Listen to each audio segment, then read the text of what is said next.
Are U.S. trained troops from Afghanistan going to Ukraine to fight, or maybe even Russia? Here's a story you're not going to hear on the mainstream media. Stick around.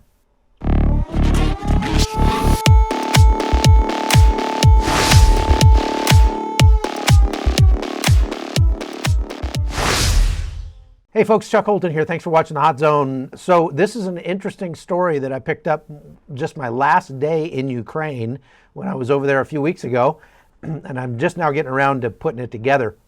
This is really fascinating. There are apparently hundreds, if not thousands, of Afghan troops who are applying to fight alongside Ukraine in that war against Russia. Now, the strange thing is the Wagner group in Russia has been recruiting Afghans to fight on their side as well.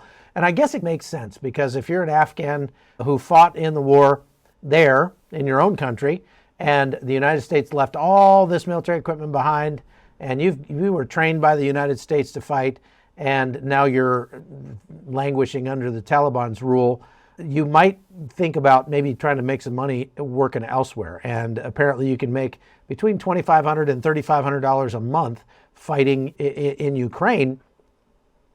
But, I mean, on either side, I don't know how much the Wagner Group is paying, but the Ukrainians will probably pay that much. And that's a lot of money for an Afghan. So there are lots of Afghans who are volunteering to come fight. Now, they are trained by the United States. Many of them fought with the Special Forces. They went out on lots and lots of missions.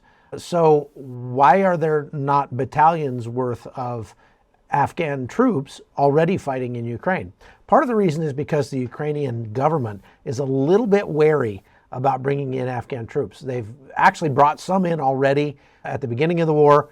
They say that their performance was mixed in battle, and that's partially due, again, to the fact that the war in Afghanistan was a much different war, much different, and partially due to the fact that these guys were likely illiterate sheep herders before they became soldiers, and they still are not very well educated. I've spent a lot of time with Afghan troops, and I can tell you their discipline level is not very high, and their intelligence level leaves a lot to be desired as well. That's not to just disparage Afghans, it's just the cold hard truth.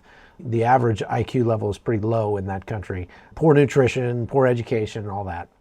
The Ukrainian government is not so sure they really want a bunch of Afghans around, but I think they're willing to give it a try. I got a chance to interview Zulia, who is she's in charge of part of their process of helping foreign soldiers come into Ukraine and fight on the side of Ukraine in the Foreign Legion.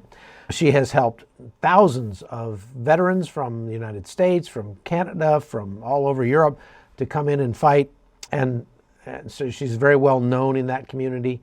She's a great gal, very smart. And it was interesting to get to sit down with her and talk about this issue. Take a listen to what she had to say. Since the day one in International Legion, we start to receive applications, requests, calls, emails from Afghanian guys.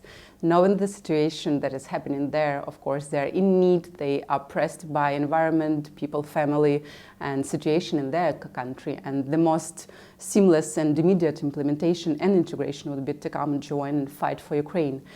At the beginning, I was very hesitant, and I've been overwhelmed with all other requests from Americans, Brits, and Canadian guys, and European, and we were taking those guys first of all. But now they are still persistent. They writing me emails with very heart-warming like emails saying, "I'm Mahmoud, coming from that part of the region," and like they tell the whole story. And there's like I feel bad for them, and I want them to be integrated, to have the realization, to help us, of course, as Ukraine. And we need those guys who are trained by Americans. I feel like that's the most valuable puzzle right now would be to add in the manpower right now.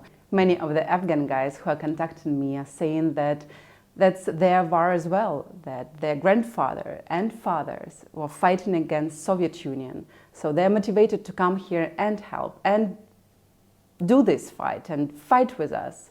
So that's on us to find and open the door for them. We have all kind of Afghans, but now, of course, we can select who we want to invite and how it can happen. Now I received 150 applications from KKA, which is Special Forces of Afghan Armed Forces, who are trained by Americans, right? So, and they want to get out of their own country because Taliban is searching for them, searching for their families. And I know that some of them are in Pakistan, hiding and doing nothing, and that's the worst. What we are planning to do is to fight utilization of their talents and create a battalion of Afghan people with, I don't know, whether they will hold the line on the front line, whether they will be directed to some other places, but yeah. All right, folks, that is the kind of interview you're not going to see in the mainstream media, and this is a story that's not out there very much. And whether or not they end up bringing Afghan soldiers in to fight in Ukraine, the bottom line is that they want to take whoever they can that'll help. And they know that their shelf life is limited in Ukraine by the U.S. election cycle. And they are hoping that they can finish this thing off and crush their enemies and kick the Russians out of Ukraine before the next presidential election. Because if Donald Trump or somebody, a Republican gets in, there's a really good chance that their funding will dry up, and they know that. And so they are doing everything they can to just go full out and finish the enemy off. There are rumors about some battles to come where the Ukrainians may be massing troops for that. They have asked everybody not to talk about that very much, simply because they don't want to tell the Russians anything that they don't need to know. But it's not like the Russians don't know that the Ukrainians are massing troops. But they are also starting to get tanks and munitions and stuff from the West that they didn't have before. They got their first shipment of Challenger tanks.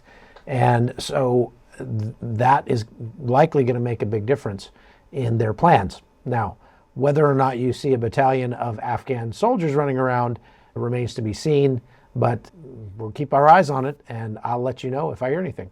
So thanks for watching. Thanks for listening. Please subscribe. Go over to chuckholton.locals.com if you want to follow a lot of the reading that I do, a lot of the articles that I write, other things that I put together. I post everything up over there if you want to follow me. So thanks for watching. We'll see you.